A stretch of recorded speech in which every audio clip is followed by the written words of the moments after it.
Vamos começar. Bom dia, queria dar bom dia para todos vocês. Hoje temos aqui nossa convidada, Thaís Blanc, que é professora da Escola de Ciências Sociais da Fundação Getúlio Vargas e também coordena o Núcleo de Audiovisual e Cinema do CPDOC, da FGV. E, enfim, está aqui com a gente hoje para falar um pouco da pesquisa dela e do trabalho dela dentro da Fundação. Thaís, eu assim, na última, e também agradecer os professores que estão aqui, né? Temos a Patrícia Machado, a Márcia Antabi, que está aqui com a gente, com alguns dos alunos participando aqui desse encontro. Eu assim, queria começar dizendo que, enfim, eu propus aos alunos da gente, nesse curso que eu dou de cine e documentário, a gente viu o filme do Peter Fogax, né, o Turbilhão.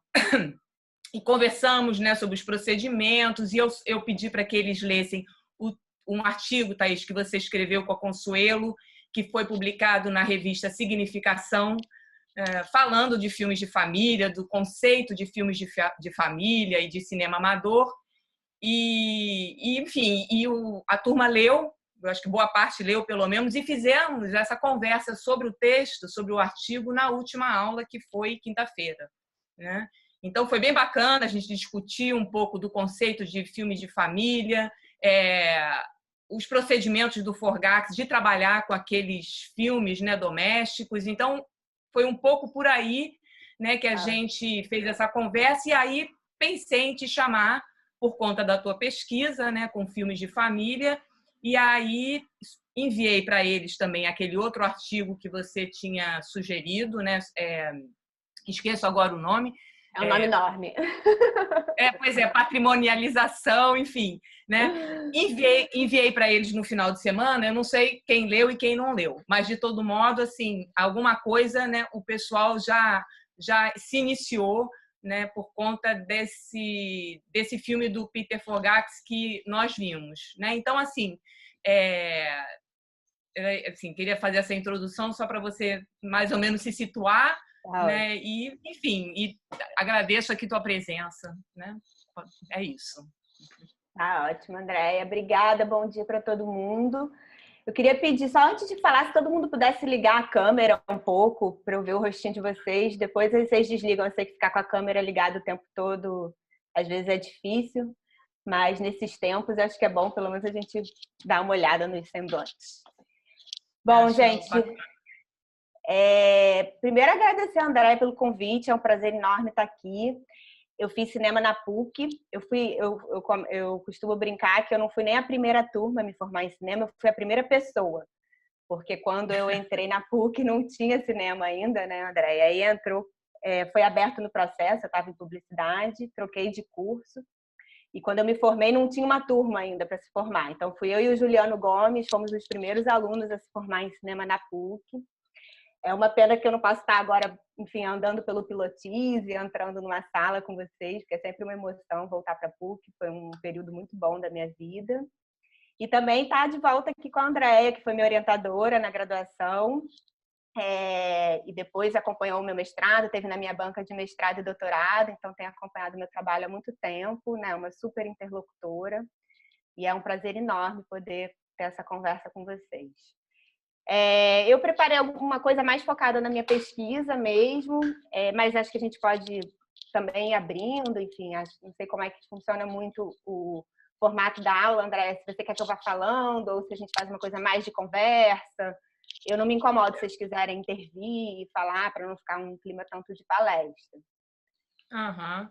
Eu acho, Thaís, assim, você pode começar falando pelo menos as linhas gerais, assim, um pouco da tua pesquisa, aí a gente tenta abrir, ver se as pessoas querem participar, e aí a gente vai sentindo, né? Tá. Eu queria, antes até de começar a falar, perguntar se nessa aula que vocês tiveram para discutir o artigo que a gente escreveu sobre os Forgax, se vocês tiveram alguma perspectiva crítica sobre o artigo, porque eu fui reler ele há pouco tempo e eu tive. Eu acho que eu e a Consuelo, a gente trabalhou com uma ideia que hoje em dia eu não trabalharia mais para falar do trabalho do Forgax, que é a ideia de objetos encontrados, né? Não sei se vocês perceberam, se alguém falou sobre isso. É interessante. Não, Uau. na verdade... Revelações, estou chocada. Revelações. O quê? Revelações. O que é? Ela vai me matar, revelações. ela não sabe disso. Quero ouvir. Não, mas acho que faz parte. O que, gente? Não, fala, André, fala. Não, enfim, não, só para dizer que pelo menos os meus alunos, né, de documentário, acho que uma boa parte leu, não sei, né, das outras pessoas que estão aqui. Engraçado que nem foi tanto por aí, né? Assim, que foi o único ponto que o pessoal comentou mais no final e querendo avançar mais na discussão, que eu acho que não é o caso da gente entrar aqui agora, pelo menos não nesse momento. Era as distinções entre o cinema pornográfico, que vocês colocaram isso no final, né? Filmes de família e filme pornográfico, né? A questão da intimidade, né?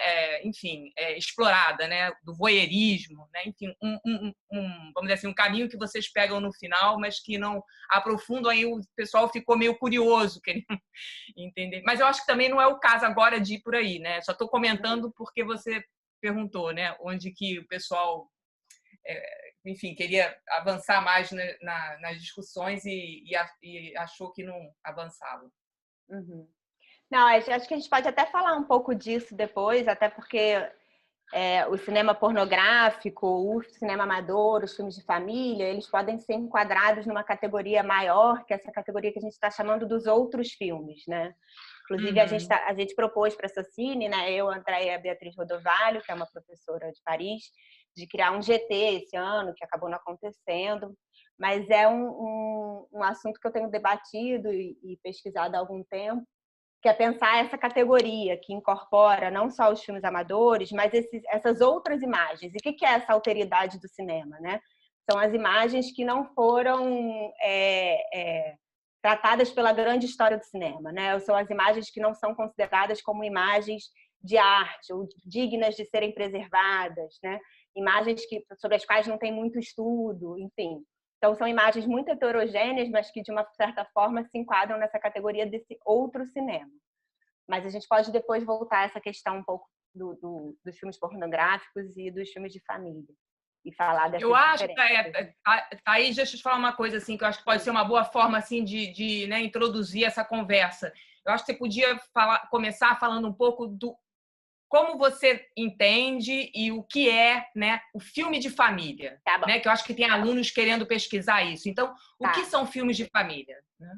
Então, eu vou compartilhar meu PowerPoint aqui com vocês.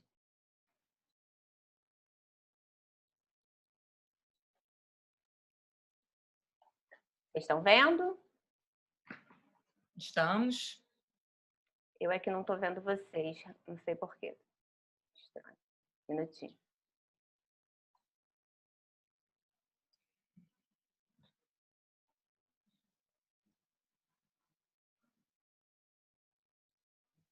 Não sei porquê, mas tudo bem, enfim. Bom, eu preparei um PowerPoint aqui um pouco focado mais na minha pesquisa mesmo. Eu estudei no doutorado e até, acho que a André ainda nem sabe, acabei transformando em livro, depois eu mostro para vocês, ficou pronto agora um pouco antes da pandemia explodir. Bacana. Essa produção do cinema que eu chamei de cinema doméstico, e a gente vai falar um pouco por que eu escolhi esse termo do cinema doméstico e não dos filmes de família, né, para usar na minha pesquisa. Isso tem a ver um pouco com essas categorias, o que é o filme de família, o que é um filme amador, né, e por que eu escolhi esse termo cinema doméstico. Eu fiz um recorte temporal, que é um recorte que vai de 1920 a 1965. E por que eu fiz esse recorte, né?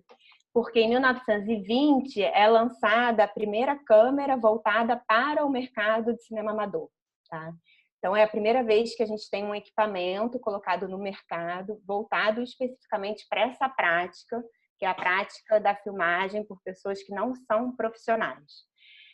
Qual é a grande diferença dessa câmera? Ela se chama Pathé Baby, na verdade é lançado junto uma câmera francesa e uma câmera americana. Os franceses e os americanos se lançam nessa disputa comercial desse mercado ao mesmo tempo. A câmera francesa é essa que vocês estão vendo aqui, mais quadradinha, que é uma Pathé Baby. Ah, não, essa é a Cine Kodak, desculpa. E a câmera essa americana. Essa que está do lado esquerdo, né? Desculpa, Thaís. Essa que está aqui do lado esquerdo é a Pathé Baby que você está dizendo? Não, Desculpa, essa é a Cine Kodak. É a irmã da Pathé Baby americana. Tá. Porque a gente tem essas duas marcas. A Pathé Baby, que é uma marca francesa, e a Cine Kodak, que é uma marca americana da Kodak. Né? Então, a gente já tem a Kodak aí como empresa desse período dos anos 20. E por que eu peguei de 1920 até 1965? Né? Porque em 65 entra no mercado uma outra tecnologia, que é a tecnologia do Super 8. Que aí já é essa câmerazinha que vocês estão vendo no outro canto da tela. E por que eu considero que tem um corte aí em 1965? Porque essa câmera de Super 8 ela vai ser uma câmera muito mais barata e ela já vai visar um outro tipo de público consumidor. Para vocês terem uma ideia, a câmera Pathé Baby, quando foi lançada no mercado ali no início dos anos 20, ela custava o mesmo preço de um automóvel Ford. Né? A Cine Kodak também. Então, quem é que podia ter uma câmera dessa? Né? Havia um público consumidor, como a gente vai ver, eu acho que isso foi essa surpresa, assim, acho que foi o que motivou até a minha tese. Tinham pessoas que de fato compraram esses equipamentos e que filmaram suas vidas privadas, mas qual é o olhar que vai estar impresso nesses filmes amadores dessas primeiras décadas do século, né? Até a popularização desses equipamentos, até uma tecnologia que vai já avisar as classes médias, né? É o olhar da elite. Obviamente, um olhar de uma elite muito específica, ainda mais se a gente está falando no caso do Brasil.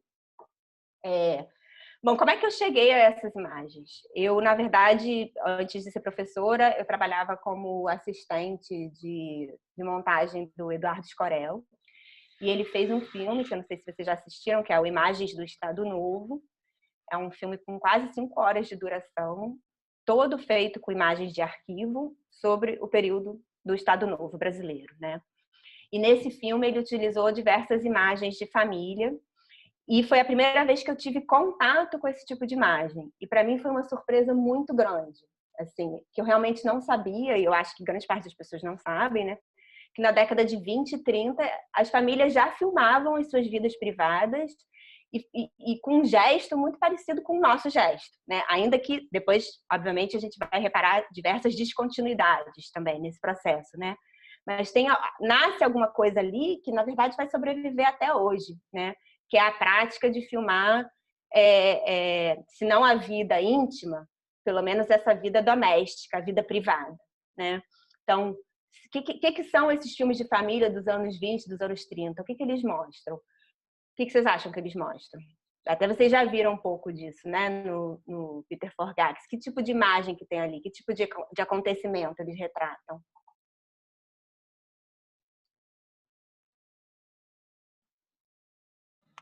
Alguém fala, não?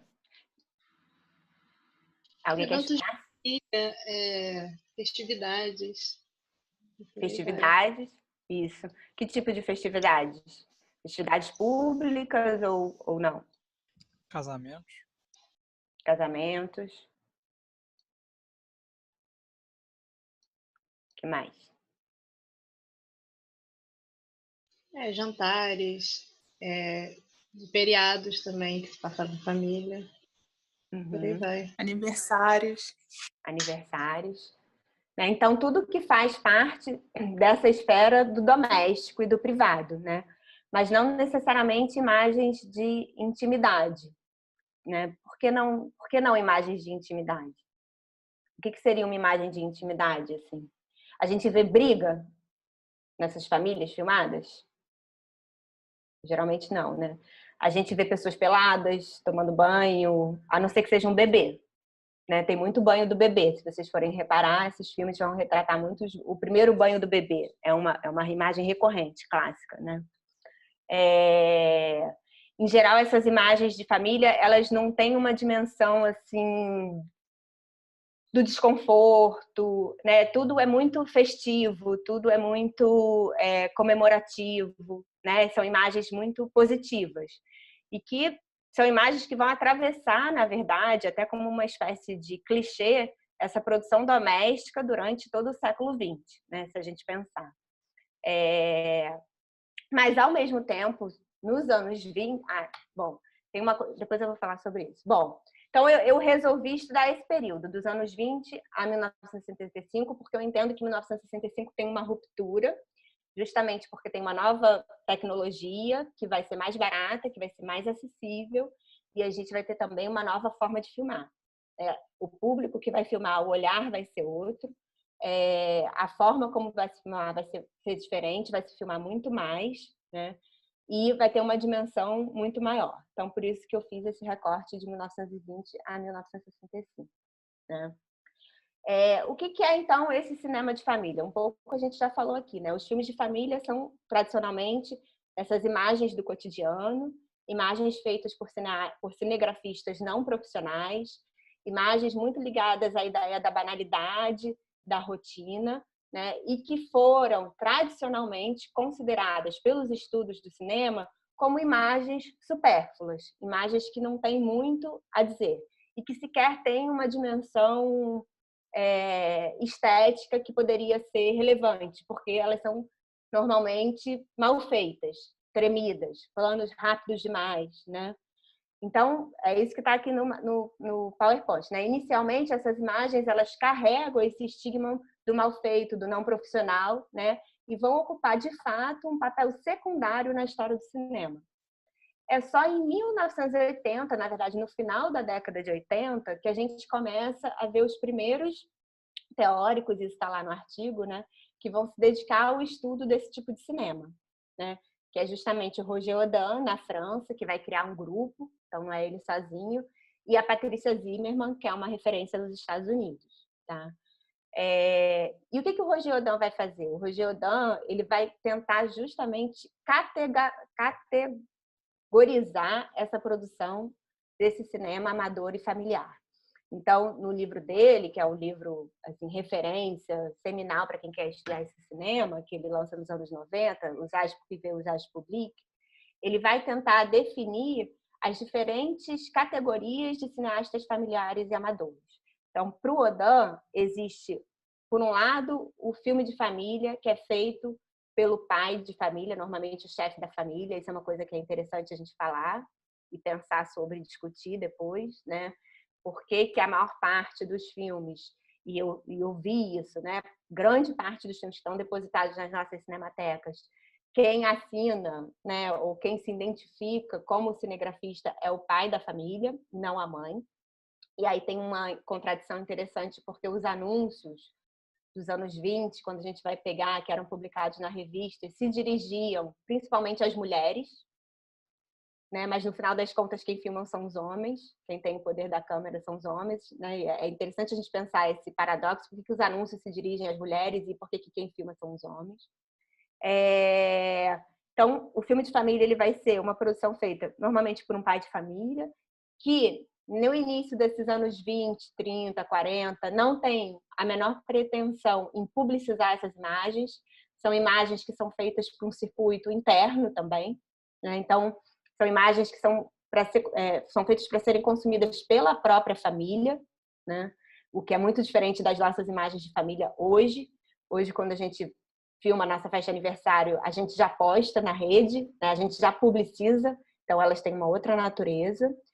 E são imagens que não vão se preocupar com com um aspecto estético, com um aspecto formal, né? São imagens... Por que as pessoas vão filmar, né? O que vocês acham que move essas pessoas ali nos anos 20 a filmarem as suas famílias, né? Qual é o objetivo atrás disso? Por trás disso? É lembrança? Registrar um momento? Exatamente, né? Produzir memórias que podem ser compartilhadas. Porque uma coisa que é interessante também é que essas pessoas não assistiam às imagens que elas produziam sozinhas. Elas eram feitas para serem consumidas pelo círculo familiar e amical, mas elas assistiam em conjuntos, porque as imagens eram projetadas. As pessoas tinham mini cinemas nas suas salas, nas suas casas, né? A câmera, ela vinha acompanhada também com uma tela, depois eu vou mostrar para vocês, né? O projetorzinho que você exibiu o filme. Então, era um momento ali em que a família compartilhava aquela memória e aquela experiência. Então, esses filmes de família dos anos 20, eles vêm também com o objetivo, inicialmente, de substituir os álbuns fotográficos. Eles estão muito ligados à ideia de modernidade, de velocidade, como a gente vai ver no anúncio que eu trouxe, né? Os álbuns fotográficos vão ficar como assim considerados aqueles álbuns pesadões que ficavam em cima da mesa, como uma espécie de antiguidade.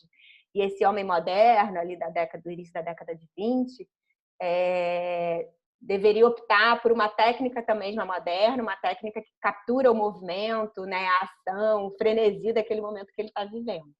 Então, eles vão vir muito com esse discurso também. Bom, então, o cinegrafista amador, o cinegrafista familiar para o Roger Audin, ele vai basicamente filmar por um interesse pessoal de produzir memórias e deixar essas memórias para sua família compartilhar, né, ao longo do tempo. Já o cinegrafista amador para o Audin seria uma outra categoria, porque existe também, já no início dos anos 20, e isso vai se intensificar no decorrer das décadas, a criação de grupos de cinegrafistas amadores que vão se unir, né, para aprender a técnica, para compartilhar novas tecnologias, para filmar e assistirem juntos as suas filmagens. E esse cinegrafista amador vai utilizar o equipamento amador, ou seja, uma câmera Pathé Baby, uma Cine Kodak, mas ele vai ter a pretensão de reproduzir nas suas imagens um padrão profissional. Tá? É isso que o Roger Audin vai falar. E aí isso vai levar também com que ele tenha uma outra prática e um outro olhar. Primeiro, essa prática associativa dos clubes, né, de compartilhar. Eles fazem premiações. O trabalho da Laila Foster é muito sobre isso, né? Sobre esses clubes de cineastas amadores, que é uma coisa que vai atravessar todo o século XX também. E que vai se ligar um pouco a essa ideia de ter uma mímese, né, desse cinema profissional. Por outro lado, pro Audin existe... Aí ele vai criando milhões de categorias, porque ele é um semiólogo, ele gosta de trabalhar com categorias. Então, ele vai falar também da diferença do cinegrafista amador para o cinegrafista que está engajado numa militância e que vai também utilizar um equipamento que é um equipamento amador, mas que vai ter um objetivo e um olhar para o registro diferente do cinegrafista familiar e do cinegrafista amador. Ele vai falar também do cinegrafista amador, que já não faz parte desse grupo de amadores que eu estava falando, mas que se aproxima, e aí a gente já está mais a partir da década de 40, e aí o ícone é a Maya Deren, né? Que se aproxima da linguagem do cinema experimental.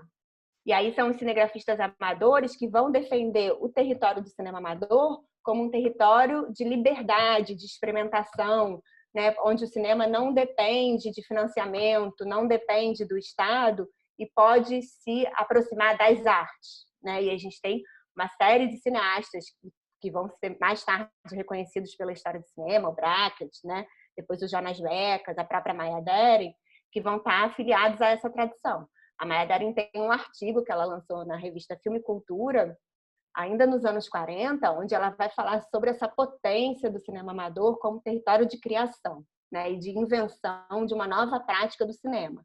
Inclusive, ela vai fazer uma crítica a esses cinegrafistas amadores que se associam nesses clubes e que tentam, em seus filmes, fazer uma espécie de mímese do cinema hollywoodiano. Tá? Então, são diversas as categorias. Né? O que eu descobri na minha pesquisa? Que essas categorias elas são importantes para a gente, primeiro, entrar nesse universo de cinema, que é um universo extremamente complexo, mas que, na verdade, quando a gente vai para a prática e para a realidade, essas categorias se dissolvem, essas fronteiras se cruzam. Né? E foi o que eu enxerguei muito nos objetos que eu trabalhei. Eu elegi 5 famílias para trabalhar na minha tese, depois eu vou falar um pouco sobre cada um desses materiais, e que eu descobri é que essas famílias, na verdade, que a princípio, pelo Roger Audin, entrariam na categoria do cinegrafista familiar. Na verdade, esses cinegrafistas, eles transpõem essas fronteiras, né? Eles se misturam nessas posturas. E eu vou falar um pouco sobre isso. E por isso que eu optei pelo termo cinema doméstico. Para pensar que a ideia assim, é um cinema que é feito fora do circuito comercial, obviamente. É um cinema que é feito na esfera do doméstico, mas que não necessariamente é familiar. Muitas vezes é. Então, tudo isso que eu falei para vocês aqui no início, de que nesses filmes a gente vê sempre o almoço do bebê, o banho do bebê, o aniversário. De fato, a gente vê, mas a gente não vê só isso. Quando a gente se aproxima dessas imagens, a gente vê que tem outros interesses ali também. E a gente vai falar um pouco sobre isso. Alguém quer fazer alguma pergunta, gente? Eu queria saber qual é o nome desse artigo que você mencionou da Maya Deren. Eu esqueci o nome, eu já vou pegar para você. Daqui a pouquinho eu te passo. Me cobra no final Obrigada. da aula. Tá? Ok. Tenho aqui do computador. Bom, aí como que eu estudei essa produção, né, desse cinema doméstico? Por que eu elegi famílias para trabalhar? Por que eu não fiz um estudo assim mais teórico acerca das imagens e falei, enfim, de uma forma mais geral? Como eu falei para vocês, a minha motivação inicial, né, para ter isso como objeto de estudo foi o próprio contato com essas imagens na ilha de edição, quando eu trabalhava com o Escorel nesse filme Imagens do Estado Novo, e o espanto assim que eu tive diante dessas imagens, né, de que essas pessoas já se filmavam ali nos anos 20, de que essas imagens carregavam tantas semelhanças com as imagens que a gente produz agora, de que essas imagens têm uma beleza e uma poesia enorme. E também, ao mesmo tempo, o que a gente podia retirar dessas imagens para além dessa identificação, né? Porque eu acho que o cinema familiar ele tem um apelo, assim, que a gente logo se identifica com aquelas imagens. A gente olha e a gente se imagina naquele lugar, né? E eu queria também entender por que esse poder todo de sedução e o que tem para além disso. Bom, aí o meu primeiro objetivo da pesquisa era reconstituir um pouco dessa cena do cinema doméstico brasileiro no início do século XX, né? Diante desse espanto. Nossa, nos anos 20 no Brasil já tinha muita gente filmando, né? Muita gente filmando longe do circuito familiar. Quem são essas pessoas, né? Então eu me coloquei essas perguntas que foi o que eu tentei responder um pouco na tese. Quem são os pioneiros desse cinema amador, familiar ou cinema doméstico no Brasil? Como eles filmam, por que eles filmam, que tipo de imagens eles produzem, né? E aí, como é que eu vou fazer isso de imagens que são lá dos anos 20, né? Então, eu analisei, obviamente, as imagens, eu tive acesso aos materiais, né, brutos, claro, mas não só as imagens. Também eu analisei publicações da época voltadas para esse público amador, e aí a gente vê que já ali nos anos 20, a gente tem colunas publicadas na revista Cinearte, que inclusive acho que a Andréa trabalha bastante, né, Andréa, com a revista Cinearte, que é uma publicação sobre cinema que começa ali nos anos 20 e que vai ser super importante para o cinema brasileiro, né? Vai fazer uma campanha pela existência de um cinema de caráter nacional e já tinha nessa revista uma coluna voltada especificamente para o público dos cinegrafistas amadores, dos cinegrafistas não profissionais. Ela primeiro começou com esse um pouco de técnica e depois passou a chamar cinema de amadores, tá? Elas foram publicadas entre 1926 e 1942. E eu trabalhei também muito com contraponto entre esses filmes domésticos e outras produções desse mesmo período, né? Tentando encontrar continuidades e rupturas entre o modo de produção dos travelogues, da cavação, dos cinejornais e do próprio cinema amador.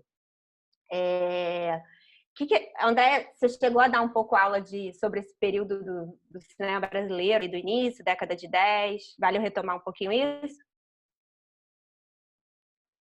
Eu estou te ouvindo. Tá. Não falei sobre isso não, Thaís. É um curso de documentário, então eu estou trabalhando mais assim, procedimentos de linguagem e não a história, assim, sabe? Isso eu às vezes faço mais na FGV. Só para não me repetir. Tá. Só porque eu acho que tem uma coisa especificamente interessante no caso brasileiro, dos filmes amadores, e é uma coisa até que o Lissovski ficou muito no meu pé, André, durante a tese, até depois na defesa, que é a relação entre esse modo de produção dos filmes amadores, ou seja, desses filmes feitos com a Pathé Baby, por pessoas que não tinham pretensão de divulgar as suas imagens e tudo, e o modo de cinema da cavação, né? A cavação é uma forma de se produzir cinema do Brasil que vai ser fundamental para esse período ali do início do século, né, de 1900 e 1910, que eram os filmes feitos por encomenda. né? Os cinegrafistas normalmente eram imigrantes, traziam, claro, os equipamentos e a película de fora do Brasil, né? E eram contratados por donos de grandes indústrias, pelo próprio Estado, ou muitas vezes por famílias, para fazerem imagens, né? E dentre essas imagens, tem imagens também de casamento, de batizados, né? Principalmente o público assim que contratava, principalmente a oligarquia ali paulista, né, das grandes fazendas. Qual é a diferença entre essas imagens desse cinema de cavação, que era feita por cinegrafistas profissionais, com equipamento profissional, no início do século, e para essas imagens dos anos 20, né? A diferença é que essas imagens do cinema de cavação elas registravam também casamentos e batizados e cenas do doméstico, mas elas eram feitas para serem publicizadas. Porque o interesse desses grandes oligarcas, enfim, que contratavam essas pessoas, era produzir essas imagens e depois eles projetavam nas suas comunidades, né? Projetavam na fazenda. Era claro que um símbolo de status, um símbolo de poder, né? E faziam pequenas sessões de cinema com as pessoas que trabalhavam na fazenda para assistirem o batizado dos seus filhos, né? O modo de produção dos filmes de família dos anos 20, com a Pathé Baby, com a Cine Kodak, já é diferente, porque a gente já vê, por exemplo, que tem uma intimidade, se não clara na imagem, na relação entre quem está filmando e que está sendo filmado, né? O olhar para a câmera é um olhar direcionado, carregado de afeto, enquanto a gente vai ver que no cinema de cavação, não só a imagem é parada, porque era um equipamento pesado, enfim, né? Não tinha tanto corte e tudo isso, como já é uma imagem muito mais posada, muito mais próxima do retrato, né? Mas é interessante, porque eu pesquisei um pouco o cinema doméstico da França, enfim, e também nos Estados Unidos, e a gente não vê essa relação, né? Não tinha essa figura que institucional, que era o cineasta cavador, que já produzia imagens de família, mas com outro propósito, tá? Enfim, então, na tese eu vou pensar muito essas relações, né? Também as relações com os cinejornais. Poxa, como é que os filmes amadores podem ter alguma relação com os cinejornais, né, da época? Bom, eu encontrei, em parte das famílias que eu analisei, eventos públicos de extrema importância da história do Brasil sendo registrados ali, né? Mas registrados ali sob uma outra perspectiva. O primeiro cinegrafista amador que a gente vai falar um pouquinho, que é o Alberto de Sampaio, ele filmou a Revolução de 1930 em São Paulo. São imagens preciosas, né? Imagens históricas super importantes e que estão ali naquele filme no meio do batizado, no meio do aniversário da filha, enfim. Isso é uma coisa muito interessante também desses filmes de família, né? Porque no mesmo rolo você tem imagens de natureza completamente distintas. E é por isso que a minha discussão com o Odan de pensar que essas categorias, elas na verdade acabam sendo muito mais fluidas, né? Quando a gente vai para a prática do cinema amador.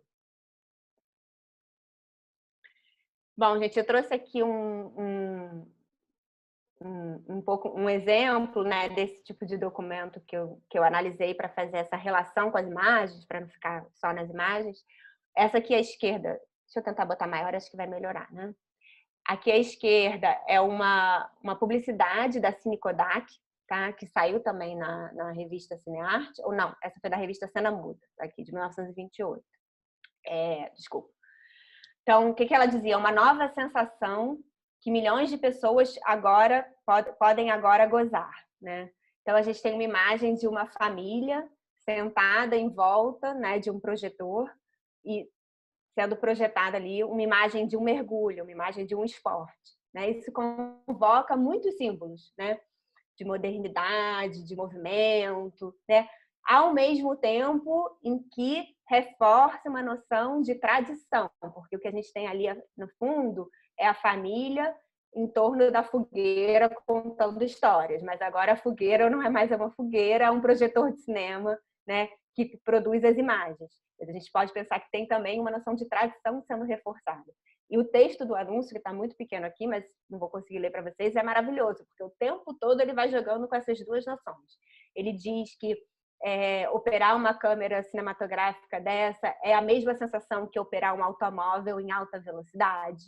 Mas, ao mesmo tempo, ele diz que com essa câmera você vai poder guardar para sempre as imagens da sua família. Então, tem sempre essa ideia da modernidade e da tradição ali em diálogo. E aqui no lado direito já é uma coluna mesmo, que é essa coluna que eu falei para vocês, um pouco de técnica da Cinearte. O que abordava essa coluna? Esse nome, um pouco de técnica, já diz alguma coisa. Ela principalmente se dedicava a apresentar quais eram as novas técnicas que estavam disponíveis no mercado para o consumo desse cinegrafista amador.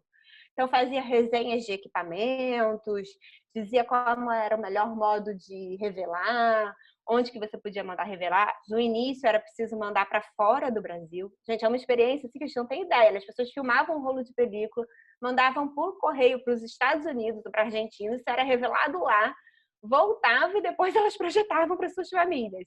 Uma outra experiência, né? Completamente diferente. Só que tem uma característica que vai atravessar essa coluna, um pouco de técnica, e depois a do cinema amador, que é também de apostar que esse cinegrafista amador pode ser o futuro cinegrafista profissional do Brasil. Então, a gente tem uma revista que está investindo pesado na formação de um cinema brasileiro e que vai apostar nesse personagem do cinegrafista amador para ser o futuro cineasta profissional do Brasil. E nessa aposta, ele vai também propor uma pedagogia desse olhar. Então, ele vai dizer, por exemplo, o que se deve e o que não se deve filmar. Como se deve e como não se deve filmar. E nos assuntos que se devem ou não se deve filmar, tem uma coluna que ele diz claramente que não se deve filmar a pobreza, que não se deve filmar os índios, e aí por isso a relação com a cavação também, porque na coluna um pouco de técnica, diz claramente que os filmes de família, o cineasta amador tem que se afastar dessa tradição da cavação e tem que mostrar a modernidade do Brasil. Não deve filmar os negros, não deve filmar os índios, não deve filmar a pobreza, tem que se concentrar em filmar a modernidade, aquilo que tem de interessante para o Brasil mostrar. Então, a gente vê que o cinema amador acaba sendo um território também de disputa. Ele não é de jeito nenhum um território inocente, né? Onde a liberdade está ali colocada de uma forma completamente ampla. Ele é um território de disputa, né? Bom, posso continuando, gente? Não estou falando demais, não? Alguém quer falar alguma coisa? Só tirar uma dúvida, não sei se eu entendi o filme de cavação. Qual era o propósito? Era meio propagandístico? Eram totalmente propagandísticos. Eram como se fossem os nossos filmes institucionais de hoje em dia, né? Então, a ideia de você fazer um filme por encomenda. Você recebia um dinheiro para filmar aquilo, e aquilo, o dono do filme não era quem filmava, era quem tinha pago, né? E ele projetava de acordo com o seu interesse. Então, era como se fosse um filme institucional, nesse sentido propagandístico. Entendeu? Tá bom.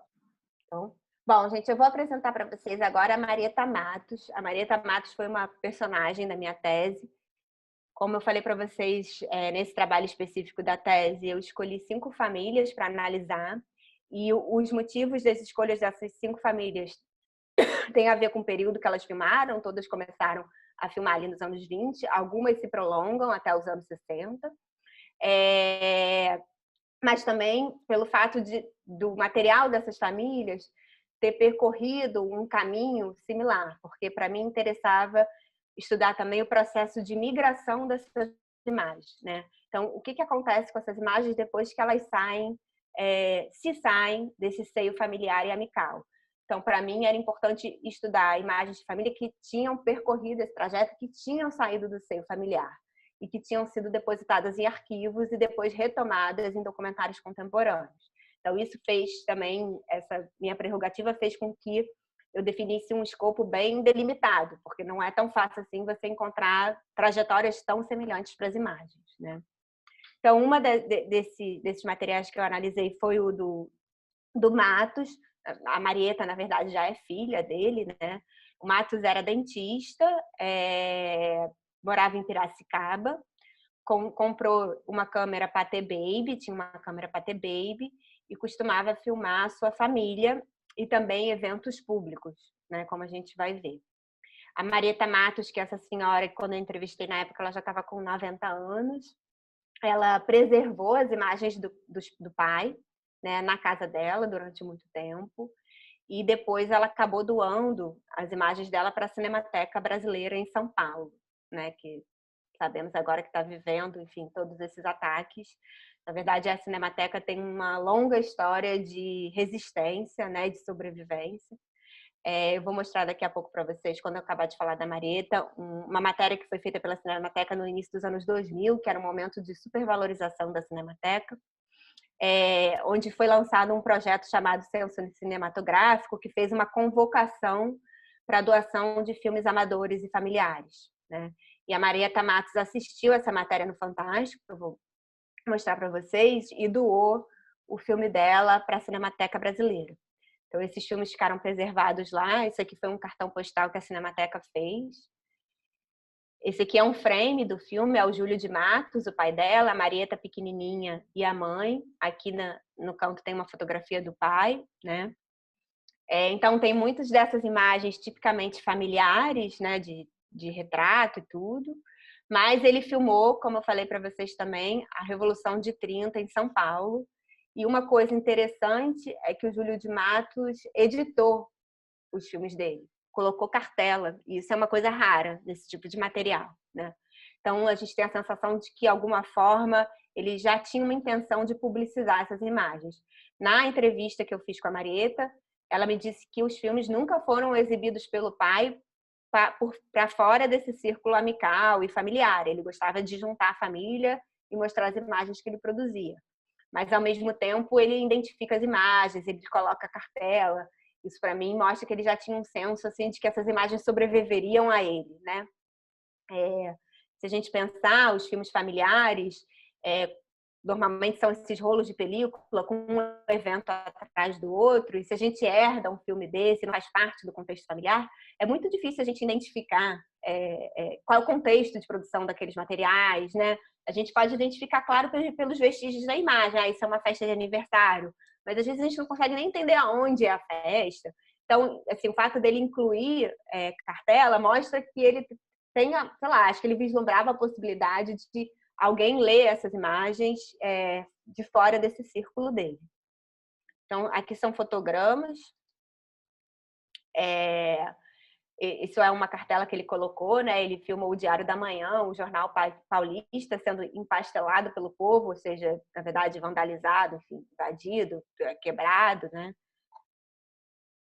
Aqui a gente já tem uma outra imagem, que é a imagem da babá, da Marieta. É uma imagem bem representativa, que eu analiso bastante, enfim, na tese, o enquadramento dessa imagem.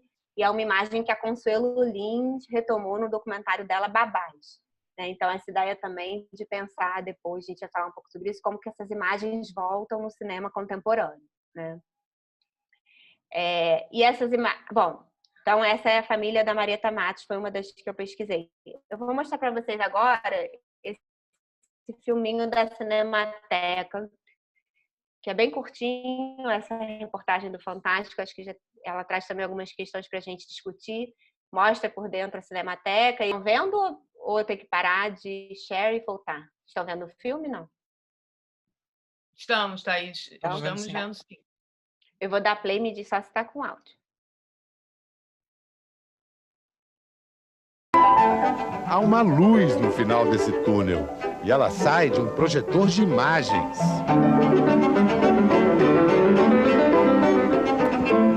Tá, vou mostrar para você agora, então, um depósito propício para armazenar filmes. Estamos num dos arquivos da Cinemateca Brasileira em São Paulo. Aqui, temperatura e umidade são controladas para manter a saúde dos filmes. A gente tem 4 guarda-ês com capacidade cada um de 25 mil latas e vão existir por mais 1000 anos. Essas embalagens coloridas são a prova de ferrugem. Elas substituem as velhas latas de filmes, mais românticas, mas corroídas pelo tempo. As cores não são a única novidade por aqui. A Cinemateca está promovendo um censo cinematográfico, o primeiro do Brasil. A ambição dele é fazer o levantamento de todos os filmes feitos no Brasil desde o final do século XIX até a atualidade. O projeto não inclui apenas os filmes exibidos em cinemas ou festivais. A Cinemateca está atrás de tesouros como estes, filmes caseiros que reproduzem com fidelidade os costumes de um Brasil que a gente não conheceu. Esse é um dos únicos registros, na verdade, que a gente tem do início da segunda década do século. É um filme de 1910 e tem um pedaço dele rodado também em 1914. Tem esse registro desse casamento, que é um registro de 1912. Tem essa registro de roupa, né? Registro de moda, registro de meio de transporte também. Entre os filmes já localizados, há muitas curiosidades. Alguém já tinha imaginado uma caça a raposas em São Paulo? Sem raposa, porque era uma caça onde tinha uma pessoa que seria a raposa e que era perseguida, mas onde você vê toda aquela os paramentos de uma caça inglesa sendo encenado aqui na cidade de São Paulo. E as surpresas como este cinejornal, que revela um Brasil negro, ou quase negro, em Santa Maria, Rio Grande do Sul. É a saída de uma sessão de filantropia. Brancos, pretos, velhos, pessoas com defeitos, crianças. É uma das imagens que eu acho que, em termos de captação do que era o povo brasileiro no começo do século, é uma das coisas mais espantosas que eu já vi e que as pessoas, quando veem, ficam absolutamente impressionadas. Os filmes estão sendo recuperados e arquivados nas câmeras climatizadas. Agora só falta aquela gravação que você esqueceu no fundo do baú.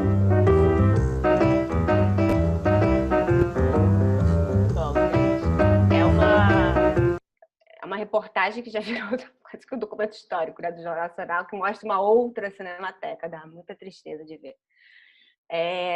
Essa pessoa que fala é o Carlos Roberto de Souza. Ele foi conservador, chefe da Cinemateca durante muitos anos. Ele tem uma tese maravilhosa sobre a história da Cinemateca brasileira. E ele que lançou esse projeto, que na verdade foi um projeto que foi encampado por várias cinematecas do Brasil, a Cinemateca do MAN também, que é o censo cinematográfico, essa ideia de se constituir um censo sobre toda a produção audiovisual do Brasil desde o início do século até aquele momento, né? E é esse censo cinematográfico que dá origem à base de dados da Cinemateca Brasileira. Então, se hoje a gente pode entrar no site da Cinemateca, pesquisar e encontrar informações sobre filmes das primeiras décadas do século XX, é graças a esse projeto do censo cinematográfico. Um dos pés desse projeto, um dos braços desse projeto, era justamente estimular a doação de filmes amadores, né? Porque nesse momento, a gente já está nos anos 2000, a gente já teve ali toda a década de 90, a gente está num momento de supervalorização dessas imagens, né? Historiadores começam a se debruçar sobre elas, cineastas começam a utilizar essas imagens de uma forma mais recorrente em seus trabalhos, seja como modo de ilustração da história, seja como modo de experimentação artística. A gente está aí no momento, né, da pós-década de 90, do que a gente chama da guinada subjetiva. Então, a ideia de um cinema feito em primeira pessoa, né? Filmes familiares, a princípio, dialogam com essa ideia de um cinema feito em primeira pessoa. É muito atrativo. Eu acho também interessante, uma das coisas que eu gosto de problematizar nessa reportagem é um discurso que vai atravessar, na verdade, todo um pouco o discurso de preservação desse cinema, que é a ideia de como se o cinema amador desse, eu acho que ele usa exatamente essa frase, né? Uma representação fiel da realidade, né? O Pedro Bial fala daquele momento que ele está mostrando uma das imagens, acho que do Aristides Junqueira. Esse cinema mostra uma representação fiel da realidade, né? Isso é um dos assuntos que eu gosto de problematizar, assim, porque eu acho que isso é justamente esse apelo de sedução que esses filmes têm. Eles dão essa sensação, né? Eles carregam ali uma marca de autenticidade. Mas é claro que eles não são uma representação fiel da realidade, isso não existe. Eles são uma representação, eles são um recorte, eles são um ponto de vista sobre essa realidade. Poxa, se a gente está falando dos anos 20 e 30 do Brasil, quando a câmera custava um preço de um automóvel, né? Que representação é essa? Então, vamos problematizar, não é bem assim. Agora, obviamente, eles merecem ser conservados e guardados para sempre, porque eles são documentos históricos, né? Documentos que têm que ser interrogados, desconstruídos, enfim. Bom, como eu disse, foi justamente através dessa reportagem que a Marieta Matos doou o material dela para a Cinemateca Brasileira. E também a outra família que eu trabalhei, que é a família Alves de Lima, que o material chegou através da Nelita, que é essa que vocês estão vendo aqui. A Cinemateca também foi motivado por essa reportagem do Fantástico. No caso da Nelita, eu achei foi incrível, porque a carta de doação do material para o acervo é essa carta que vocês estão vendo aqui, rosa, com flores, escrita à mão e com cheirinho de morango. Assim. E, enfim, na minha tese eu vou discutir muito o que está nesse artigo, que eu não sei se vocês leram, né, esses processos de incorporação dos arquivos. E é muito interessante que a carta oficial de doação ao acervo não é um documento, é essa carta nesse papel cor-de-rosa, né, direcionada a uma pessoa específica da Cinemateca. Eu não consegui entrevistar a Nelita, que é a doadora, porque ela já tinha falecido quando eu comecei a produzir a tese, mas eu entrevistei essa figura aqui, que é o Jorge Alves de Lima, que é primo da Nelita e que aparece nas imagens, né? E por que eu fui entrevistar ele? Por que eu fui entrevistar a Marieta Matos? Era justamente para recuperar o contexto de produção dessas imagens, né? Uma ideia de resgatar uma certa inicialidade que se perde com o tempo, né? Então eu exibi... Thaís, desculpa eu cortar, mas essa foto é ótima. Gente, que chifres são esses? Uma simetria de chifres e... Não, esse cara é uma figura que ele dá outra tese. Ele me deu o livro dele, pena que não está aqui, está na sala. Ele era um aficionado por cinema, Andréia. Ele tem um quarto na casa dele, cheio de câmeras antigas, de posters de cinema, e ele fez vários filmes na África, porque ele tinha duas fixações na vida dele, cinema e caça. E ele é um milionário paulista, né, quatrocentão, que faz parte dessa família Alves de Lima, que, gente, é uma das famílias mais influentes da política brasileira desse período em primeira metade do século XX. Então é disso que a gente está falando das oligarquias paulistas mesmo. E ele fazia essas viagens à África e filmava. Ele lançou um livro de fotografias que é simplesmente surreal. Eu tenho um livro aqui. Ele segurando os leões mortos, enfim, tudo narrando as caçadas dele.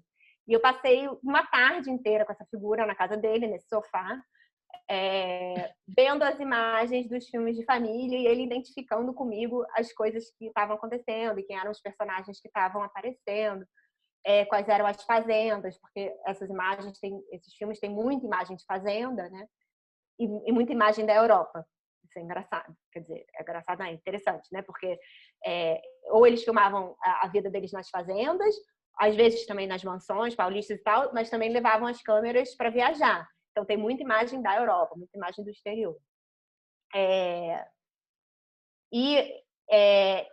Uma das imagens que ele identificou para mim foi essa imagem aqui, que eu posso até vou mostrar para vocês o trechinho do filme que eu separei. Tá dividida aqui essa cena, que é uma luta de boxe. Deixa eu abrir aqui.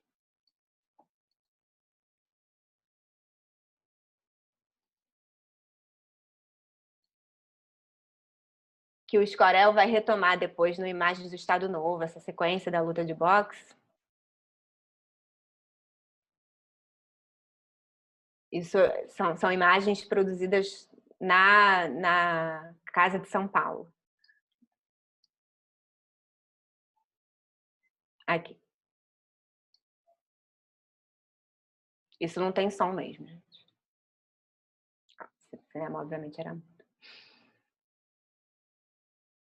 E esse é ele, lutando boxe com esse outro homem negro.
É interessante porque essa câmera lenta é da própria câmera, né? Então também tinha uma coisa de experimentar modos de filmar, não é uma coisa da projeção, isso era feito na própria câmera.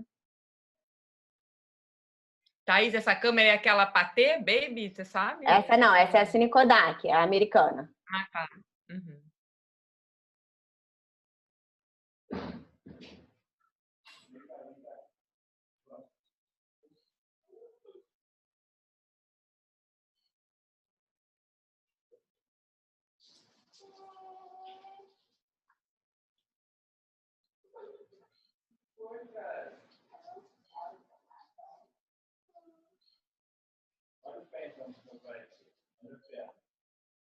Deixa eu passar um pouquinho só para o plano final da exposição.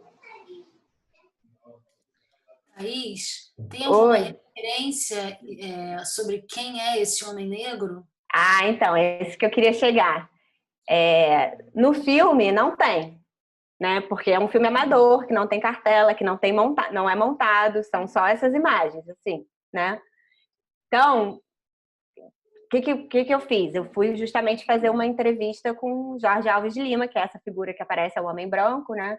Aparece nessa luta. Uma coisa interessante é que eu já tinha trabalhado com esse trecho desse material no filme do Escorel, no Imagens do Estado Novo. E a gente sempre se perguntava e fazia, enfim, né, estipulava sobre o que seria essa imagem. E o Escorel usou no Imagens do Estado Novo justamente no momento em que ele está falando sobre questões ligadas ao racismo na época do Estado Novo, enfim, sobre essa tensão de raça e classe no período do Estado Novo. E a gente tinha uma leitura totalmente direcionada para isso. Quando eu fui entrevistar o Jorge de Lima, ele me disse que o nome desse boxeador, e a gente falava, deve ser um empregado que tinha que ir lá lutar, né? Conjecturando, assim. Na luta, a gente vê que o homem branco está sempre ganhando, enfim. E aí ele contou para mim que o nome desse lutador é Harry, ele era argentino e era um lutador de boxe profissional, professor que ia dar aula na casa dos Alves de Lima. Então, toda aquela leitura que a gente fez da atenção das imagens, né, não corresponde ao contexto de produção da imagem. Mas isso que é interessante nesses filmes de família, no gesto de reapropriação. A gente vai ressignificando e vai fazendo outras leituras, né? Mas o meu trabalho é um pouco também resgatar esse olhar original que estava na produção das imagens. E, Thaís, não deixa de ser interessante, né? Independente da gente saber, né, que esse negro era um professor de boxe argentino, não deixa de ser interessante o poder e o dinheiro dessas famílias brancas para poder simplesmente ter um professor particular de boxe argentino, né? Assim, é muito impressionante, né? A ostentação e o poder mesmo. É verdade, é verdade. E tem uma coisa também, assim, ele é o professor, mas quem ganha a luta é o senhor que olha para a câmera no meio da luta e que encarna essa performance de homem branco, macho, alfa. E se você pega essa imagem dele da caça, né, como esses símbolos dessa sociedade patriarcal, desse homem branco poderoso, como tá tudo aí, né, assim, nessa história que você costura.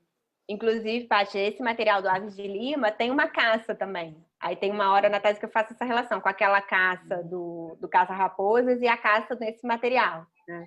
Tem uma longa caça filmada, caça e pesca, enfim. Tem uma outra sequência que é deles lavando um jacaré que provavelmente foi caçado ali nos arredores da fazenda, que é uma sequência surreal que o Escorel utilizou também no filme. É um dos materiais que o Eduardo mais usou no Estado Novo, porque realmente é um material muito rico, assim, em termos de imagem. Aqui, a sequência do jacaré. Essa aqui era a Fazenda, que é uma fazenda famosa na historiografia das fazendas cafeeiras do Brasil, é a Fazenda Guatapará. Ela recebeu a visita do rei Alberto, da Bélgica, enfim. Na tese eu retomo essa história, não lembro detalhes, assim, mas é uma fazenda que faz parte aí, dessa história do Brasil cafeeiro. Bom, a outra família que eu estudei foi a família Oliveira Castro, e aí esse material já não está na Cinemateca Brasileira, está na Cinemateca do MAM. Essa família é a família que vai filmar até os anos 60. Na verdade, eles começam a filmar nos anos 30 e vão até os anos 60. Já é uma família carioca, tem questões um pouco diferentes. Um trecho desse material foi retomado pela Consuelo no Babás, justamente porque eles filmam, né, uma babá. E também eu tive a oportunidade de entrevistar o Geraldo de Oliveira Castro. Também essa fazenda de Chacrinha, mas aí já aqui na parte carioca, é uma fazenda super importante dentro dessa história da produção cafeira do Brasil. E é um dos poucos materiais em que a gente vê uma cinegrafista mulher pegando a câmera, que era a Maria Helena, esposa do Geraldo, que filmava também. E por último, só para apresentar, esse é um personagem maravilhoso, que é o Alberto de Sampaio. O Alberto de Sampaio, na verdade, é um super fotógrafo amador. Tem um livro sobre ele chamado Lentes da História, Alberto de Sampaio, que é uma tese de uma menina de São Paulo, que foi feita só sobre as fotografias dele. Ele tem um acervo gigantesco, que está no Museu Imperial de Petrópolis, porque ele morava em Petrópolis. Ele vai registrar tem imagens desde a construção da estrada Rio-Petrópolis. E ele tinha toda uma coisa inserida nos fotoclubes, enfim, ele é um fotógrafo amador mesmo.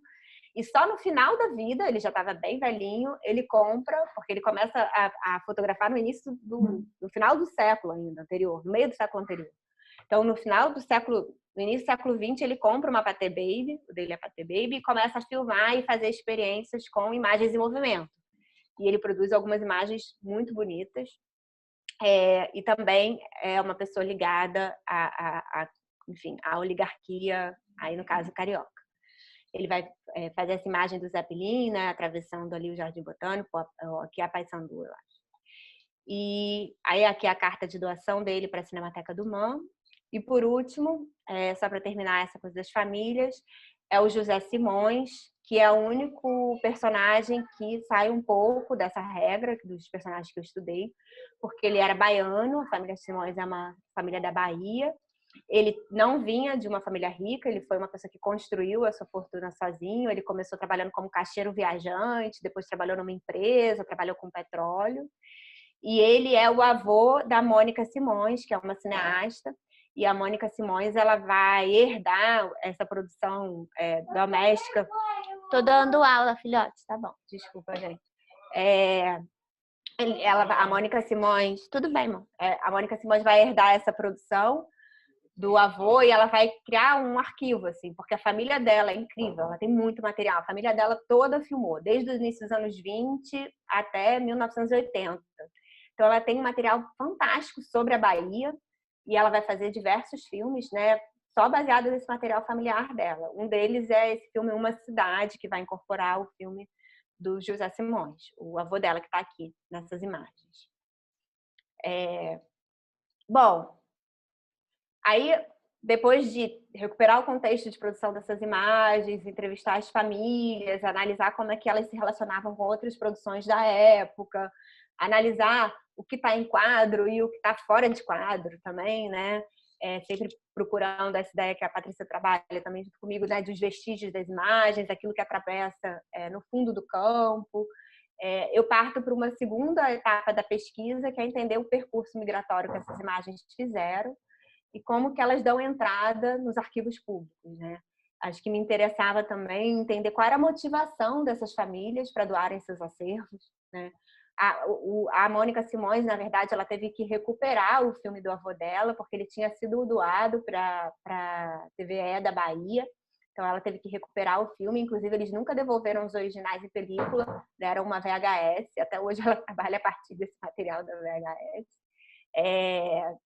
E aí, enfim, eu fui atrás não só das motivações dos doadores, mas entender também quais são os processos de preservação, de catalogação, que vão atravessar esse momento de entrada dessas imagens na esfera pública, né? Como se organizam esses fundos de imagem. E aí eu fui fazer uma parte do meu doutorado na França e acabei tendo essa oportunidade de entrar em contato com os arquivos franceses, que são uma outra história mesmo, né? Um outro universo completamente diferente do nosso, porque a França ela é organizada num sistema de cinematecas regionais, ou seja, cada região tem a sua própria cinemateca, como se aqui a gente tivesse uma cinemateca do Sudeste, uma cinemateca do Nordeste, uma cinemateca do Sul, uma cinemateca do Centro-Oeste. a Cinemateca do Norte, né? E um arquivo principal, que é a Cinemateca Francesa. Agora, a Cinemateca Francesa, que fica em Paris, ela, na verdade, não arquiva esse tipo de imagem. A Cinemateca Francesa se ocupa em salvaguardar o grande cinema francês, né? São as cinematecas regionais que vão se ocupar dos filmes amadores, até porque elas entendem que os filmes amadores são uma fonte sobre a história das suas regiões, né? Então, que é o papel delas guardar esses filmes. E são cinematecas extremamente bem estruturadas, que vão ter arquivos realmente assim muito ricos, atravessados por muitas questões, inclusive sobre questões ligadas à colonização, né, a esse olhar imperialista e colonial, porque se a gente for na Cinemateca de Marseille, por exemplo, grande parte dos filmes que estão depositados lá são filmes que mostram as colônias francesas, não são filmes que mostram a França. Então, é um material assim, muito interessante para a gente investigar, interrogar, né, desconstruir. Que olhar é esse do colonizador? Esse cinema amador é um cinema amador que vai carregar de uma forma muito forte esse olhar do colonizador, né, e vai produzir muitas imagens de suas colônias. E eles vão ter um modo fantástico de incorporação, porque eles vão fazer isso que eu fiz para a tese, para cada filme que chega lá. Então, cada filme que é depositado no arquivo das cinematecas regionais é acompanhado de uma entrevista com os doadores e de uma ficha que vai recuperar o contexto de produção dessas imagens. E aí, para quem leu o artigo sobre as estratégias, né, de patrimonialização dessas imagens, eu vou falar justamente sobre esse encontro que eu tive com esse material da família Bernat, que é um material que está na Cinemateca Regional de Paris, que é o Forum des Images. O Forum des Images tem um site maravilhoso, eu aconselho muito vocês entrarem, vocês podem entrar lá e assistir todos os filmes amadores, porque eles estão digitalizados e estão no site, né? E quando você vai assistir o filme da família Bernat, vem uma história contando o que era aquela família, e decifrando para a gente o que a gente está vendo nas imagens.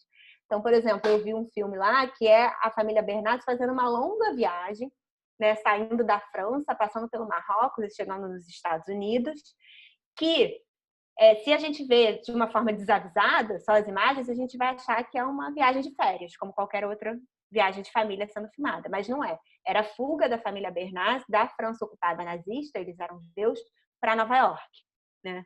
Então, assim, essa importância de a gente recuperar o contexto de produção dessas imagens, porque se elas perdem esse contexto, elas também, às vezes, acabam muito perdendo os sentidos e caem num lugar um pouco clichê, né?